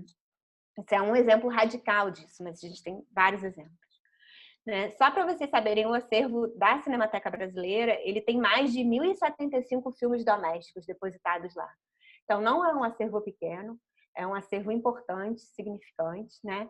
E além do da Cinemateca Brasileira, tem o da Cinemateca do MAN, que é muito menor, tem o Arquivo Nacional, que também tem um acervo de filmes domésticos e amadores, que é uma outra pesquisa que eu faço com a Tati. Enfim, a gente tem instituições que estão se ocupando, ou se ocupavam, enquanto ainda era possível, da guarda desses filmes. Bom, essa é a primeira etapa da migração, né? O momento em que essas imagens saem do seio familiar para ingressarem no arquivo, a forma como elas são tratadas, o olhar que os arquivos têm sobre elas, né? Me interessou também estudar em que momento isso aconteceu, isso coincide ali com aquele período em que o Roger Audin está escrevendo, é nos anos 90 que surgem essas cinematecas regionais na França. É interessante também que é nos anos 90 que o filme do Abraham Zapruder, né, que é aquele filme do assassinato do Kennedy, que é um filme amador. O Zapruder tinha comprado uma câmera para filmar a família e foi ver o Kennedy passar e acabou registrando o assassinato dele. E esse filme é usado como prova e contraprova no julgamento. É um caso muito interessante. Tem um artigo, eu falo um pouco sobre isso no artigo, mas acho que o Felipe Polidoro tem um artigo só sobre esse filme. Mas nos anos 90, ele é declarado pela Biblioteca de Washington como Patrimônio da Humanidade. Então, ele é o primeiro filme amador a ser incorporado numa instituição assim de peso e ser declarado como um documento da Patrimônio da Humanidade a ser preservado para sempre, né? Também isso acontece nos anos 90. Bom, mas a segunda etapa da migração que eu queria estudar era quando essas imagens deixam os arquivos para ingressarem nos filmes, né? Para ingressarem, e aí não só nos filmes, mas para ingressarem numa produção audiovisual. Ou seja, eu, na minha tese, foquei no cinema documentário, mas na verdade essas imagens amadoras vão inundar a televisão, né? Principalmente no contexto francês. Nos anos 2000 são produzidas diversas séries baseadas nesses filmes amadores, e aí as imagens vão ser muito usadas nesse lugar da autenticidade. Tem uma série, que é uma série de vários capítulos, que acho que até agora está passando na televisão brasileira, que chama Eles Filmaram a Guerra em Cores, que é sobre a Segunda Guerra Mundial, feita inteira com filmes amadores produzidos em cores, né, já em colorido. E a série o tempo todo vai reforçar essa ideia de que é um ponto de vista diferente, um ponto de vista de dentro, um ponto de vista autêntico, de quem de fato viveu, né? Um ponto de vista que estaria livre de ideologias, livre de propaganda. As imagens amadoras vão cair muito nesse lugar, né? No cinema, na produção audiovisual contemporânea. Mas é claro também que a gente vai ter uma produção dentro do campo do documentário e dentro do campo do que a gente chamaria de um cinema mais experimental, que vai retomar essas imagens utilizando outras como é que se diz? Estratégias, né? Então, eu vou interrogar um pouco que estratégias são essas. Qual é a estratégia do Forbex que vocês assistiram? De que forma que ele usa essas imagens? O pessoal de documentário querem falar um pouquinho. O problema da aula online, a gente ainda fica um pouco sem saber. O pessoal que está aí, né? Eu sei que tem muita gente aí, querem comentar um pouquinho do turbilhão, que a gente conversou, o que marcou vocês.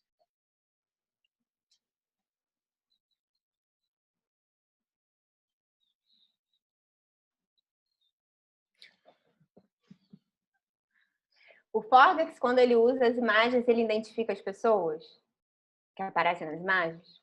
Sim, ele faz uma pesquisa histórica. Exatamente.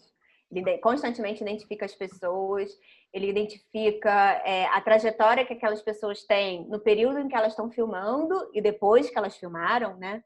Então, uma das grandes coisas do Forbex é trazer justamente o que está fora de campo das imagens, ou porque está no futuro, porque ele vai avisando para a gente, essa pessoa morreu depois no campo de concentração tal, ele estava tomando esse café, mas não sabia que no dia seguinte ele ia ser transportado num trem, né? E ele vai fazer o que enfim, a gente chama, eu, a Bia, outras pessoas que vão estudar a obra do Forbex, é um gesto de territorializar essas imagens, quase como se ele pudesse dar território a essas imagens que são um pouco fantasmagóricas, né, que sobreviveram a esse período, que a gente já não tem muita informação. Ele, na verdade, faz esse trabalho que eu fiz. Tá? Ele vai atrás das famílias, ele entrevista essas famílias, ele identifica a história de todas as pessoas que aparecem ali. Essas histórias são reais, né? Ele traz o contexto, não só de produção das imagens, mas o contexto histórico em que aquelas imagens foram feitas, o contexto político. Enfim, é um trabalho, na verdade, muito próximo ao trabalho do historiador. Mas, ele, além de fazer isso, ele tem um outro gesto que vai junto a isso, que é o de narrativizar essas imagens. Ele dá uma estrutura narrativa, e uma estrutura narrativa quase que melodramática, né? E aí quem critica o Forbex vai justamente por esse lado. A Christa Blumenberg tem um livro onde ela vai meter pau no Forbex durante muitas páginas, né? Porque ele vai, de uma certa forma, ele vai criar um arco narrativo muito fechado para essas imagens, né? Imagens que originalmente são completamente dispersivas, assim, fragmentadas, né? E então são esses os dois gestos que ele vai fazer. Por um lado, ele vai historicizar, vai se preocupar em ver o momento da tomada, o contexto de produção, identificar os personagens, e por outro, ele vai narrativizar essas imagens, enquadrar elas numa moldura narrativa, tá? Isso é uma forma de se trabalhar com essas imagens. Tem dezenas de outras formas de se trabalhar com essas imagens. Tem artistas que vão interrogar o que aquele cineasta queria quando filmou aquelas imagens. Por exemplo, esse é o caso da Consuelo, quando ela faz o filme Babás, né? E ela vai recuperar as imagens de Babás, das Babás, ela vai interrogar qual era o olhar que estava ali no momento da produção dessas imagens, o que aquelas imagens estavam querendo dizer e o que elas dizem para a gente agora, né? Um gesto mais de análise das imagens mesmo, que não é exatamente o que o Forbex faz, entende? O Forbex trabalha mais com uma concepção de historicizar. Aí, deixa eu até... Oi, Thaís, deixa eu só te dar uma interrompida, que eu acho também que é interessante, né? Você está, né, trazendo essa questão da interrogação do gesto de filmar, né? Como eu não passei babás para os alunos, mas eu mostrei e sugeri que eles vissem o filme Santiago, do João, que também tem, né, essa interrogação sobre o gesto, né? Embora fosse dele mesmo, né? Alguns anos antes. Mas esse gesto de interrogar, né, o que eu queria naquele momento que eu registrava, né, o meu mordomo, né? Qual era a minha motivação, né? Então acho que também é bom, né, porque é diferente, a interrogação não é a mesma do Forgak, que está mais, vamos dizer assim, preocupado com essa macro história, né, num certo sentido, né, de que modo, né, a macro história pode penetrar naquelas imagens domésticas, né? Exatamente. E eu acho que, né? Então, só para a gente pensar nisso. Posso só fazer um adendo? A Yasmin Tainá fez um filme que agora está circulando, eu vou colocar aqui para o pessoal disponível, chama-se Fartura. E ela pega imagens de famílias negras brasileiras, ela parte de fotografias pessoais da própria família, e ela coloca, a partir dessas imagens, uma questão sobre a fartura das mesas dessas famílias nas festas de Natal.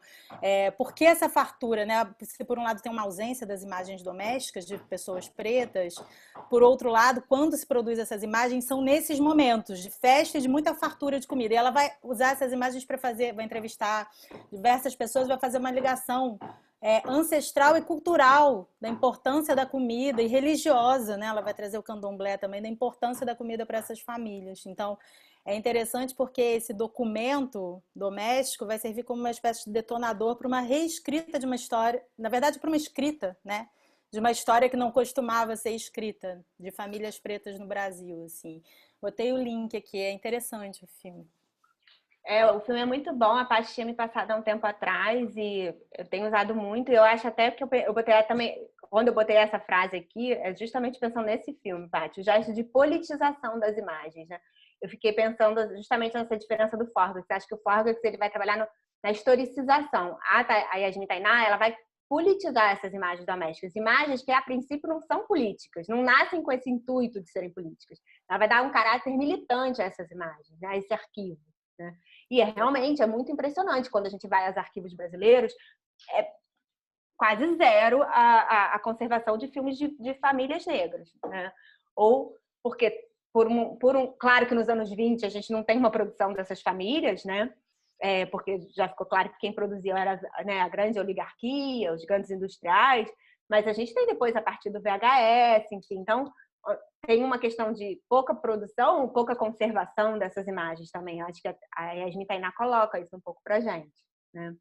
Eu gosto muito de pensar que o gesto de conservação, uma cinemateca não é um lugar desprovido de política, né? Um gesto de conservar é um gesto político. O que você escolhe para conservar, para preservar como história, é também um gesto político, né? E a Yasmin vai trazer um pouco isso, né? Essas imagens não estão em cinematecas, ela vai pegar essas imagens com a própria família, com amigos, né?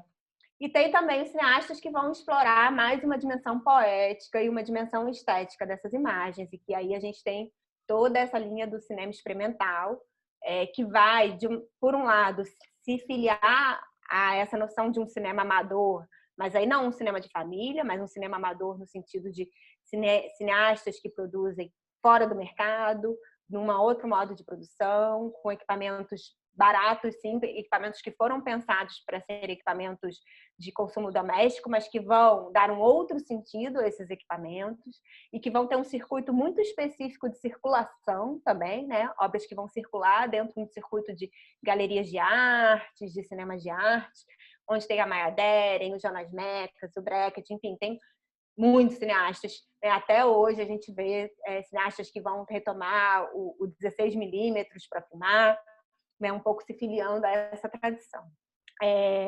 E que vão muitas vezes, e aí isso foi uma coisa que a Bia falou, Paty, na aula dela, né? Eu acho que a preocupação é buscar o belo no cotidiano, né? Uma coisa preocupada com uma dimensão estética dessas imagens e uma dimensão estética no cotidiano. Então, o Jonas Mekas faz muito isso, né? Ele filma uma flor nascendo e pensa sobre o belo daquela flor, ou de um gato descansando. A Maya Deren tem um filme todo só sobre o gato dela, enfim. A Maya Deren também, A Madeleine é uma deusa, assim, né? Ela tem mil questões que a gente pode falar sobre ela. Ela é um cinema surrealista, ela é uma figura inacreditável, ela era xamã. Ela era dançarina, bailarina, cineasta e xamã. E feminista. É uma das percursoras, assim, assumidamente feminista, do movimento feminista. Uma figura incrível, super complexa. Mas eu queria mostrar para vocês um trabalho de um cineasta que não é muito conhecido, assim, um pouco conhecido, mas não tanto, que é o Bill Morrison. Ele é canadense e ele trabalha sobre esses arquivos do cinema, primeiro cinema, trabalha com cinema doméstico, né, com filmes de cinema familiar e filme amador, mas também com filmes que sobreviveram e que às vezes são filmes de ficção. E eu trouxe porque ele tem um trabalho que é essencialmente plástico com essas imagens. É muito, muito diferente e tem um apelo visual assim, muito interessante. Eu vou, no caso dele está na internet, eu vou abrir aqui o... Ele teve na Mostra de Cinema de Ouro Preto. Aí eu tive o prazer de fazer um curso com ele, conversar com ele, enfim. Ele tem uma obra enorme, na verdade. Vocês estão vendo o que agora? A tela da internet? Do YouTube? Ou o PowerPoint? Estamos vendo YouTube. YouTube? Tá. Então é um trecho de um filme dele.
bem diversa, bem grande, ele está produzindo há bastante tempo. Ele é muito amigo do André Habib, não sei se você sabe, aquele teórico. O André trabalha com a ideia de ruína das imagens e tal, enfim, lá em Montreal. E ele vai trazer essa dimensão plástica mesmo, né, de assumir esses riscos do fotograma, essas imagens que estão se dissolvendo, se diluindo. Alguns filmes mais interessantes, normalmente nada narrativos, mas até o filme que abriu o Festival de Ouro Preto era um filme bastante narrativo sobre um arquivo de filmes que foi encontrado no Canadá, soterrado e tal. E é uma outra forma completamente diferente de trabalhar com essas imagens, né? Thaís, deixa eu só fazer um parênteses, né? Já que você falou do Bill Nichols, que esse filme dele, esse The Case, é bem...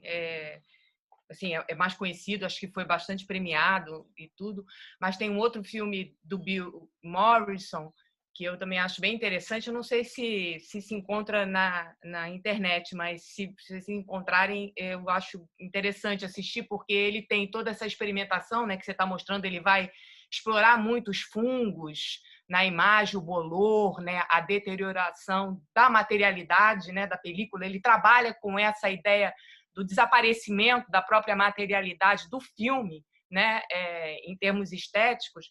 Mas tem um filme dele que, para além da ênfase nesse lado, ele vai também trazer um pouco da dimensão histórica, que é The Great Flood, a grande enchente, que foi uma enchente, né, do rio Mississippi. E ele vai, enfim, é um longa que ele vai trabalhar com essas imagens que registraram essa grande enchente, e foram vários cinegrafistas. Então tem esse trabalho com enfim, essas marcas, né, do desaparecimento da matéria fílmica, mas tem também nesse filme o acontecimento mesmo, né, da catástrofe. E é interessante, tem vários momentos interessantes no filme, mas eu acho que tem um que é muito marcante, que é o momento depois da enchente, quando começam a resgatar as pessoas e tudo. A gente vê o resgate das pessoas em 3 fases. Então, os primeiros a serem resgatados são os brancos. O segundo a serem resgatados são os animais, gado e tudo. E só depois é que vem os negros sendo resgatados. Isso o filme marca bastante bem, né? Essa distinção mesmo valorativa da vida, né? E agora a gente está tão nesse contexto, né, racial vindo à tona, então é bem interessante. A gente vai lá nesse filme e vê isso claramente, né? Como a vida vale menos, né? Pelos resgates mesmo, né? Então, assim, me veio isso agora por conta de você trazer o filme dele. Não, na verdade, eu até me confundi. Não foi esse filme que passou na Semana de Ouro Preto. É o mais recente dele, o último, que é sobre esse arquivo de filmes, que também tem uma coisa que ele é destruído por uma enchente, mas o The Big Flood eu nunca vi. O problema dele é que é difícil de achar os filmes dele na internet. Eu acho que tem uma coisa que segura um pouco os filmes, não sei. Mas ele tem uma coisa também que lembra o Forgax, que é o uso da música, né? O Forgax, ele faz esse uso dessa música contemporânea, instrumental, porque o Forgax, inclusive, vem, né, do movimento artístico. Ele tem uma coisa interessante, eu acho que dos filmes do Forgax, é que são 2 temporalidades, né? Tem a temporalidade do momento em que as filmagens são produzidas, ali da guerra, mas tem uma temporalidade do momento em que a gente está assistindo essas imagens, né? E eu acho que essa temporalidade do contemporâneo ele traz muito através do tipo de música que ele coloca nos filmes, né? Claro que também do comentário em retrospecto. Bom, isso foi só um exemplo, né? Se a gente pensar a Abigail Childs também, que é uma cineasta experimental, também feminista, militante, também vai trabalhar muito com filmes domésticos, mas numa outra pegada bastante diferente. Existe todo um trabalho que, enfim, que eu não entendo tanto, mas que a gente tem uma amiga, que é a Beatriz Rodovalho, que tem pesquisado muito, que é sobre os filmes domésticos das comunidades homossexuais. Né? Então, tem filmes que estão retomando essas imagens, esses arquivos agora. Um pouco a ideia de mostrar também que não são só as famílias heteronormativas, brancas e de classe alta que são representadas nessas imagens. Existem outros modelos de família que são representados também nessas imagens e que muitas vezes não estão nos arquivos, né? Fazem parte dos arquivos pessoais das famílias. A Beatriz tem vários artigos sobre esse tipo de material. A Então, gente que é um encontra- universo realmente diverso, né? Encontro, mas eu posso passar para você, André, depois você passa para as referências da Bia. Tá. trabalhos que ela E tem dessa feito. cineasta também experimental, Abigail. Abigail, tá. Abigail Child tem um site dela, enfim, eu tenho um DVD, mas eu acho que os filmes dela, alguns dá para encontrar na internet. Ela tem um filme que normalmente dá muita polêmica, que eu até tenho aqui. A gente está acabando a aula? Dá tempo de mostrar mais uma coisa? Olha, temos 20 minutos. Eu não botei ele aqui. The Future is Behind You. É um filme que é feito todo com imagens de família. E ele parece, você assistindo, um filme do Fornax, porque ela vai contando com legendas a trajetória daquela família, como se fosse uma família que fugiu do nazismo e migrou para os Estados Unidos. E ela vai ter essa dimensão do homossexualismo, porque vai ter uma relação amorosa e de beijos entre duas meninas, que aparecem ainda de crianças nas imagens e vão crescendo, se tornando adolescentes. E uma das meninas seria a narradora dessas imagens e vai falar um pouco sobre esse primeiro amor dela. Mas, na verdade, o filme ele é um filme de ficção, porque ela pegou um arquivo familiar que ela encontrou, aí bem dentro dessa linha do found footage, e aí depois eu posso fechar com a crítica ao meu artigo, porque eu acho que tem uma coisa que a gente fez uma leitura equivocada do Forbes, porque ela encontrou esse material, mas ela não sabe a história desse material, Abigail Childs. Então ela criou uma história para esse material. Ela criou uma narrativa para esse material. E isso não é avisado em nenhum momento do filme. A gente só sabe isso porque a gente pesquisou, porque a gente conhece a Abigail Childs, porque tem artigos sobre isso, mas isso não é colocado dentro do filme. Normalmente gera muita polêmica, porque tem uma dimensão ética, são imagens de pessoas reais que produziram seus filmes num determinado contexto. Então, a gente pode também levantar um debate, que é um debate de caráter ético. Será que é ético a gente dar um outro sentido completamente diferente a essas imagens? Né? Será que a gente deve manter um respeito ao contexto de produção dessas imagens ou não? Eu não sei, eu não tenho Thaís, ela não teve... E Thaís, nesse caso, ela não enfrentou nenhum problema jurídico, não? Usando essas imagens e criando uma narrativa completamente outra? Não, são imagens que ela comprou numa feira, enfim, de antiguidade. Sim. É found footage mesmo. É bem nessa linha do found footage, porque eu acho que a gente faz a leitura do Forgax, a gente aproxima ele do found footage quando a gente fala que ele trabalha com objetos encontrados. Mas o Forgax não trabalha com objetos encontrados, ele é um caçador e um arquivista. O Forgax tem uma cinemateca grande, né? Ele cria um arquivo de filmes. Então não são coisas que aparecem assim, né? Tá numa feira e apareceu aquele objeto. Ele vai atrás, né? Ele sabe o que ele quer, ele tem um recorte específico de período, de assunto que ele quer tratar. Então, já é uma lógica diferente da lógica do cinema de found footage, né? Que é a ideia de você trabalhar com aquilo que está na mão, que está aparecendo para você, que é o que a Abigail Child faz. Os filmes dela são bem interessantes. Bom, tem um filme também, que é esse filme que eu acho que vale mostrar o iniciozinho, Morta Vignoli, que é um filme também que eu sempre mostro quando a gente fala sobre imagens de família, que aí já é um documentário bem do estilo filme-ensaio, é um filme belga do cineasta chamado Oliver Smolders.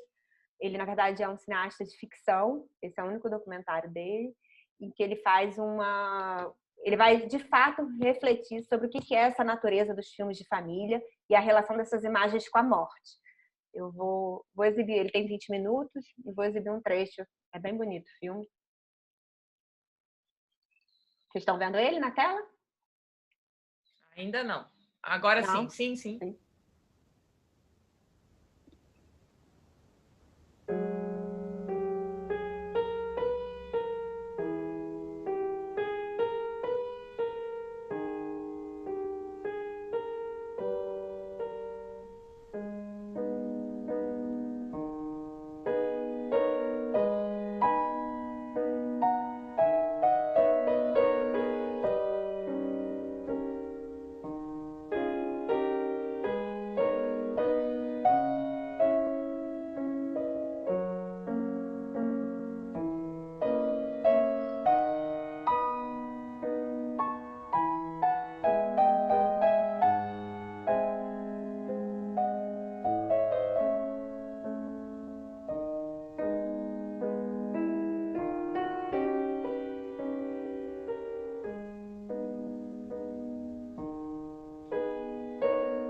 nous avions décidé de passer en famille quelques jours de vacances sur Vignoles, une petite île de pêcheurs au large de Venise.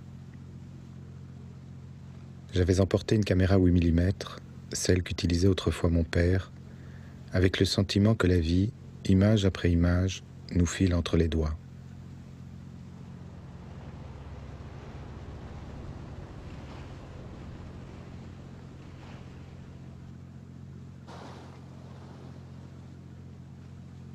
En filmant la lagune, je me rappelais avec émotion les moments que nous avions passés à regarder inlassablement sur un écran les quelques secondes qu'il avait sauvées d'un temps définitivement perdu.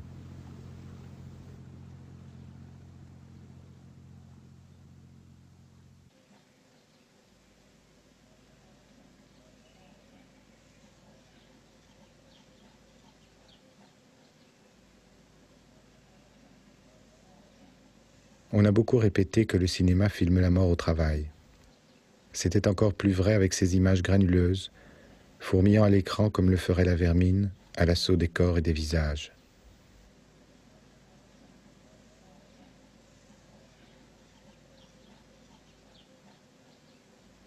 Filmer ceux qu'on aime, c'est prétendre à la mémoire et défier la mort.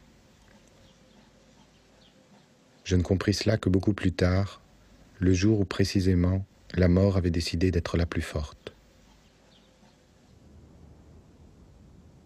Aussi bien le point de départ du film que je fais aujourd'hui est une image qui n'existe pas, une image absente parce qu'interdite, celle d'un visage aperçu quelques minutes, puis aussitôt ravi à mes regards. Nous étions arrivés à la maternité ce matin-là pour la naissance de notre premier enfant. Une infirmière chercha longuement le petit battement de cœur qui frappait depuis 9 mois sa mesure obstinée. Une autre blouse blanche prit ensuite la relève. Puis encore une troisième.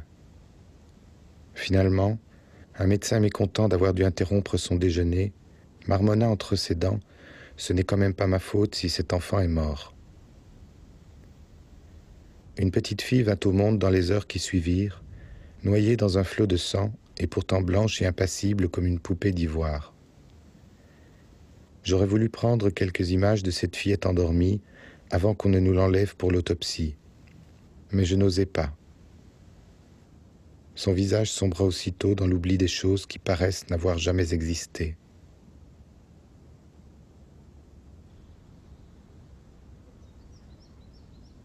Je reste persuadé aujourd'hui qu'une seule image eût suffi à lui rendre un peu de cette vie dont elle avait été privée.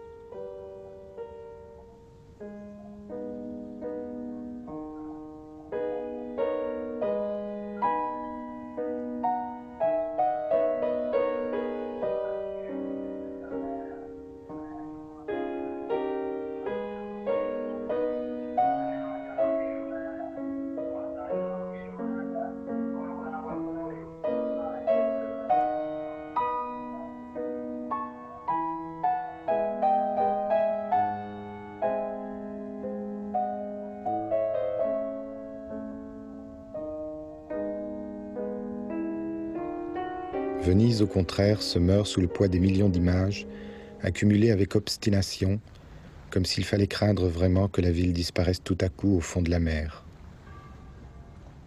Plus qu'ailleurs, le film de famille devient alors un mausolée, inscrivant chaque pas, chaque geste, dans une sorte de rite mortuaire. Impossible d'y saisir un visage familier. La vie paraît soudain lointaine, sans relief, presque hors d'atteinte.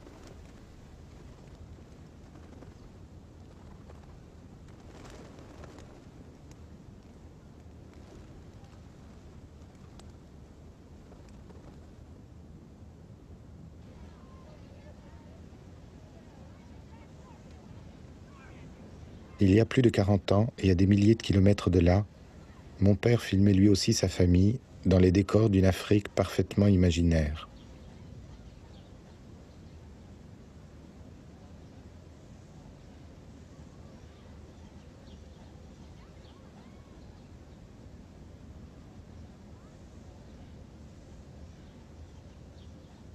Saint-Nicolas arriva même un jour pour rendre visite aux enfants belges de Léopoldville.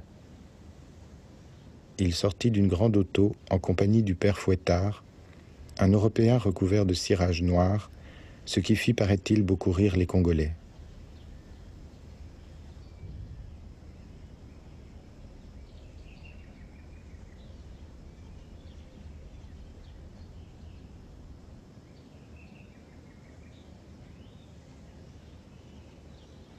Sur ces images, je me retrouve à l'âge de 3 ans, avec ma mère, mon frère et ma sœur.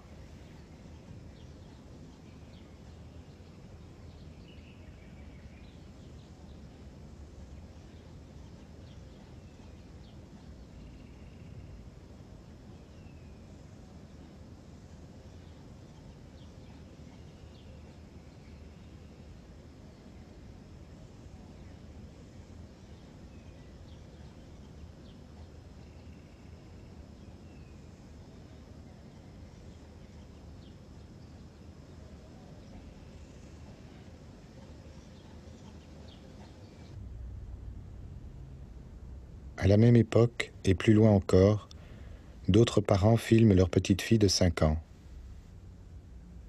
Ces 2 images prises quasi simultanément, là-bas à Léopoldville, ici à Montréal, se rejoindront plus tard puisque ce sont nos enfants que je filme aujourd'hui à Venise.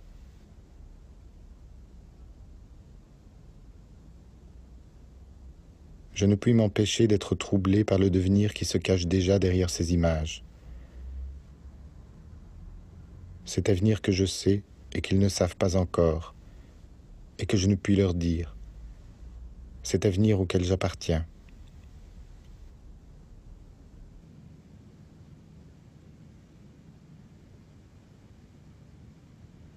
Il est toujours imprudent de vouloir parler de soi, comme si notre vie, nos idées et nos émotions méritaient qu'on s'y intéressât plus qu'à d'autres.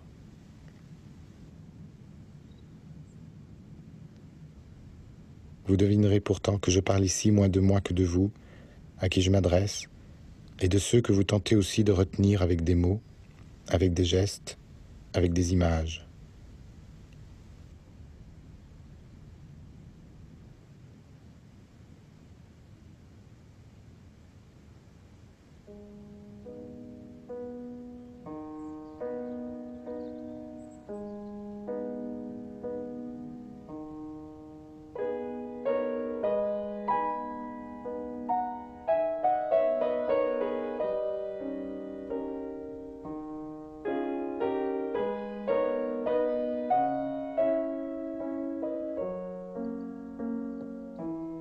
Gente, eu vou ter que parar, porque já é uma hora, né, que eu vi aqui. Mas esse filme, ele é um pequeno tratado, assim, sobre as imagens de família. Ele é um filme curto e muito profundo, com muitas camadas. Dá pra gente pensar a questão do cinema ensaio, do cinema em primeira pessoa. Eu acho essa ideia que ele trabalha das imagens né, que contém um futuro que elas desconhecem, que ele sabe qual é, e que é um futuro que vai se reencontrar nas imagens dos filhos. Enfim, ele vale a pena assim, de ser assistido. Cada vez que eu assisto, já assisti muitas vezes, eu vejo uma outra camada, um filme com muitas camadas mesmo. É fácil, Thaís, encontrar? A gente encontra na internet? Não, eu posso te passar por um e-transfer. Na verdade, um amigo meu que fez a tradução, ele nunca foi lançado no Brasil. E, enfim, eu estava aula na Darcy ainda quando eu conheci esse filme. Esse meu amigo traduziu, fez a legenda para mim. Mas eu passo para você, e aí você baixa e passa para o Ah, ótimo. Eu queria sim, obrigada. É um curta-metragem? É um curta, tem só 20 minutos. Acho que é isso. Pessoal, vocês querem comentar alguma coisa? Assim, vamos abrir para esses... Enfim, só temos 2 minutinhos, 3 no máximo, né? Estamos chegando aqui já 1h da tarde, mas querem perguntar? Vocês, né? Não sei, assim, estou abrindo agora para vocês que estão aí, né? Minha turma, ou também os alunos que estão aí, da Patrícia, da Márcia, se quiserem fazer uma pergunta qualquer, aproveitem.